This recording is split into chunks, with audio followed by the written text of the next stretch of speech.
Since the preliminary task, my understanding of the generic conventions of media tasks has developed dramatically.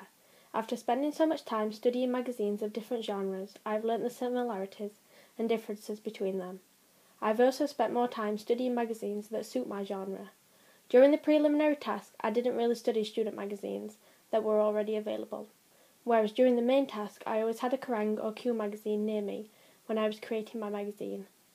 This allowed me to not only create a realistic magazine, but one that would fit my genre.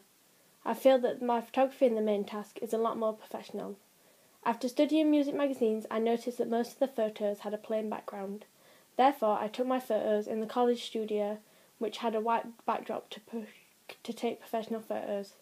In my preliminary task, my main photo on my front cover had trees in the background, and this made it very distracting. I've also learned to use the space in my magazine effectively. In my preliminary task, my front cover looks bare, whereas in my main task, I have filled it. In my preliminary task, my cover lines were really long, but after studying real magazines, I found that this was not a convention. They were short, so they were easy to read quickly.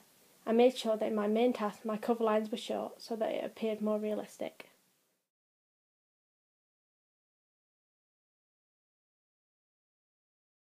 Throughout this process, I've learnt that it is very important to conduct various forms of research.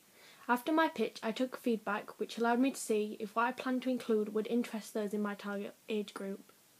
I also looked at music magazines that fitted my genre. Doing this allowed me to find similarities and apply them to my own work. In terms of planning, I find it useful to make flat plans, as they let me play with the many ideas I had in my head. I also made call sheets which allowed me to plan what I needed for my photo shoots, and meant that I was organised on set. It is important to listen to feedback when producing your magazine.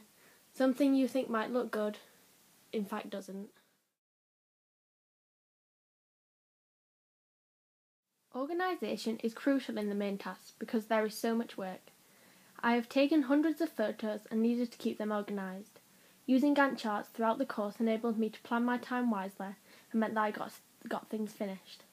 I also used a lot of my study periods to complete work so that it was completed by the deadlines. On my OneDrive, I organised all my photos so that when I saved things, they didn't go missing. Backing up my work in various places not only meant that I could access it on many platforms, for example, or at home or at college, but that it was safe. Throughout the process, I have heard stories of people losing their work a few weeks before the deadline, and this really made me want to keep my work safe. Therefore, I stored my work on my college Z drive, OneDrive, and laptop at home. This meant that if something went horribly wrong and I lost my work on one of these, I would be able to access it somewhere else.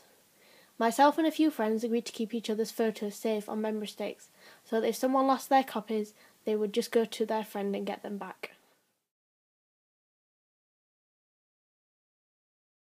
I have had various models for my magazine.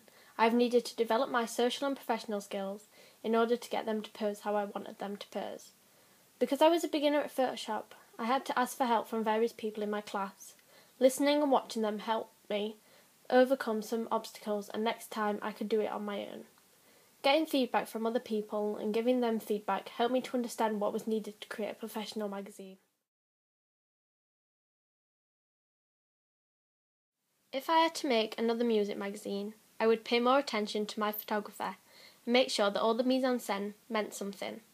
I would put more focus on creating an ideal self for my reader. I would take more photos and learn to use Photoshop more effectively than I have this time, so that my work looks highly skilled. I could do this by watching more advanced YouTube tutorials. I would also consider managing my time even better and spending more of my study period developing my magazine, instead of leaving some things till the last minute.